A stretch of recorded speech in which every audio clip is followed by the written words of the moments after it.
नमस्कार साथियों, आप सभी का आपके अपने चैनल वेस्ट सॉल्यूशन पॉइंट में आप सभी का स्वागत है।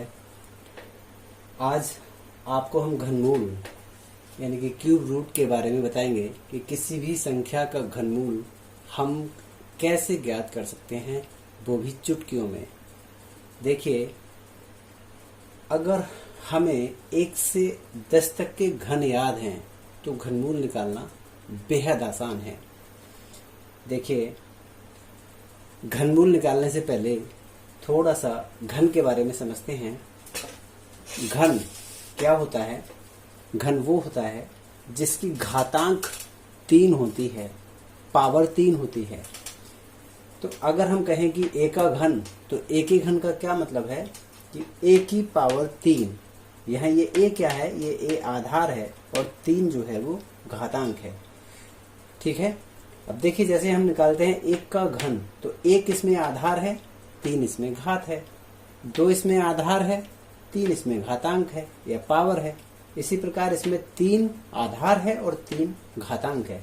4 की पावर 3 की बात करें तो इसमें 4 आधार है और 3 घातांक है। तो जिस पर पावर होती है वो आधार कहलाता है, यानी उसको हम बेस कहते हैं, और जो घातांक है उसको पावर कहते हैं। तो 1 के घन का क्या मतलब है? 1 के घन का मतलब होता है 1 की 3 बार गुणा। और जब हम 1 की 3 बार गुणा करेंगे तो देखिए 1 एकम 1 और 1 एकम 1 ही आएगा। इसी प्रकार 2 का अगर हम घन निकालते हैं तो 2 की हम 3 बार गुणा करेंगे, 2 दूनी 4, 4 दूनी 8। 3 का घन 3 की 3 बार गुणा करेंगे, 3 तिया 9, 9 तिया 27। 4 का घन 4 की हम 3 बार गुणा करेंगे, 4 चौक 16, 16 चौका 64। इसी प्रकार हम 10 तक के घन हम निकाल सकते हैं। अगर हमें 1 से 10 तक के घन पता हो तो हम कितनी भी बड़ी संख्या का घनमूल आसानी से ज्ञात कर सकते हैं। देखिए, घनमूल का प्रतीक और वर्गमूल का प्रतीक एक जैसा होता है। अंतर केवल इतना है कि यहाँ ये कर्णी घात है, ये 3 होती है। वर्गमूल में यहाँ कर्णी घात 2 होती है। वर्गमूल की कर्णी घात को हम 100 नहीं करते हैं, जबकि घनमूल में इस 3 को दिखाना बेहद अनिवार्य है। वर्गमूल का प्रतीक ये होता है, यहाँ कर्णी घात 2 होती है, लेकिन इसको अगर हम 100 ना करें तब भी कोई फर्क नहीं पड़ेगा और इसको हम वर्गमूल ही कहेंगे। लेकिन यदि हमने यहाँ से 3 हटा दिया तो ये घनमूल की जगह वर्गमूल का संकेत बन जाएगा। ठीक है। देखिए, कुछ उदाहरण हम आपको बताते हैं कि इन संख्याओं के घनमूल हम किस प्रकार ज्ञात कर सकते हैं। देखिए, हमारे पास ये 4 एग्जाम्पल्स हैं। 1728 का हम घनमूल कैसे निकालेंगे? हमें एक बात थोड़ी सी घनमूल निकालने से पहले ये समझनी है कि जब हम 1 का घन निकालते हैं तो 1 प्राप्त होता है, 2 का घन निकालते हैं तो 8 प्राप्त होता है, 3 का घन निकालते हैं तो 27 प्राप्त होता है। मतलब इसमें इकाई का अंक 7 है। 2 में हमें 8 प्राप्त हो रहा है, 2 में चेंज आ रहा है, 3 में चेंज आ रहा है, 4 वाले में इकाई का अंक 4 ही है, 5 वाले में इकाई का अंक 5 ही है, 6 वाले में इकाई का अंक 6 ही है, 7 वाले में चेंज आ रहा है 3, 7 का इकाई का अंक 3 है, 8 का इकाई का अंक 2 है, 9 का 9 है, 10 का जिसमें इकाई का अंक 0 है, 0 वाले में 0 है। तो ये 4 संख्याओं में इकाई के अंकों में परिवर्तन है, बाकी 6 संख्याओं में कोई परिवर्तन नहीं है। अगर किसी संख्या का घन 8 आ रहा है, इकाई का अंक अगर 8 आ रहा है, तो हम ये जान लेंगे कि उसके घनमूल निकालते समय उसमें भी इकाई का अंक 2 ही आएगा, क्योंकि 2 का घन 8 है।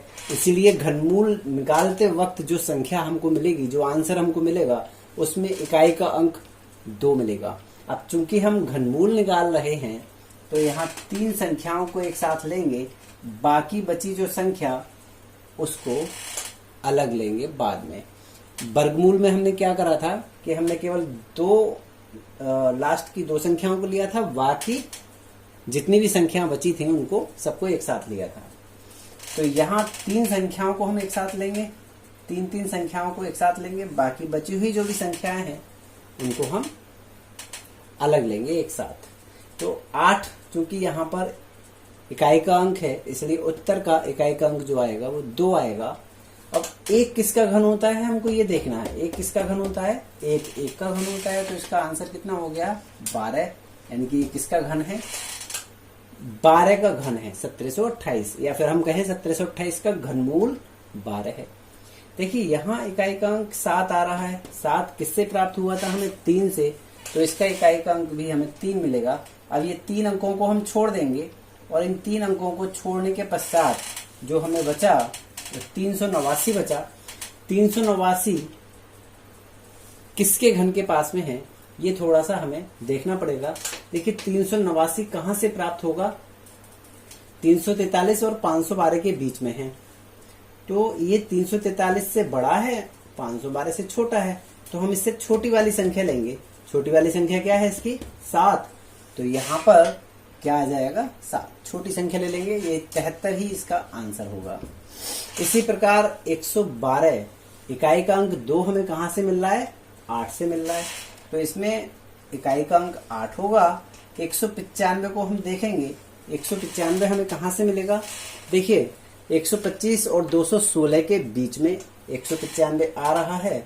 तो छोटी वाली संख्या हम लेंगे 125 और इसका 5 का घन है, इसलिए यहाँ 5 लेंगे, तो ये 58 का घन है, या हम कहेंगे इसका घनमूल 58 है। 9 हमें कहां से प्राप्त हो रहा है, 9 से ही प्राप्त हो रहा है, जिसमें इकाई का अंक 9 है वो 9 के घन से ही हमें प्राप्त होगा। बाकी 24 जब हम देखेंगे कहां से मिलेगा, 8 और 27 के बीच से मिलेगा। तो हम छोटी वाली संख्या हम यहां से लेंगे, 8 छोटी है जिसका घनमूल कहेंगे। 8 कितने का घन है, 2 का घन है, तो हम यहाँ पर 2 लेंगे, तो हमारा उत्तर क्या हो जाएगा 29। इस प्रकार बहुत ही आसान विधि से, बहुत ही सरल तरीके से हम ये घनमूल ज्ञात कर सकते हैं। आशा है आप सभी को ये घनमूल बिल्कुल समझ में आ गया होगा। अगर अब भी आपको घनमूल के समझ में कोई दिक्कत हो, कोई परेशानी हो, तो कमेंट बॉक्स में कृपया अपने सुझाव आप हमें भेजिएगा, हम आपकी परेशानियों का निदान करेंगे।